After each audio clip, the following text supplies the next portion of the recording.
So I am so excited to be standing here in Chicago today at a monument that's not really easy to find. I had to really do some digging on the internet to find this stuff. So this is the gateway to the Chicago Union Stockyards.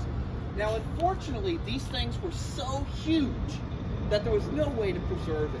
So all that is preserved is a few little monuments or a few small pieces, especially when you consider how huge the thing was. I mean, literally blocks and blocks and blocks big. It was the largest stockyard and meat processing plant in the entire United States.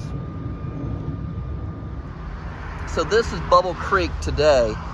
Bubble Creek used to float right through the middle of the stockyards.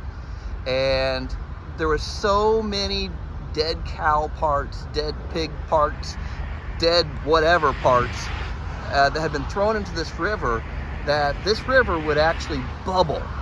Okay, and that's why it's called Bubble Creek. Now luckily, Chicago has really been cleaned up, and this creek has been cleaned up. As you can see, everything's all yuppified, but it used to actually bubble because so much waste was tossed into it from the stockyards. So we're standing on the far west side, the absolute opposite side of the stockyards from where we were. Okay, we're at least a mile or two, about a mile and a half, probably between the two. But from the stockyards gate, that's how big the stockyards were. Now, right now what we're standing on is a street that would have lined the west side of the stockyards. This was called Whiskey Row.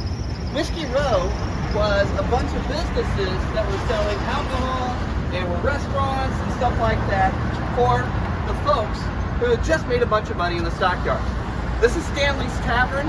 It is the only remaining business that is still here, and it was here way back in the day selling food and drink to all of the stockyard workers who would have some money burning a hole in their pocket and need somewhere to spend it. Really, really unfortunate how little of this history is left.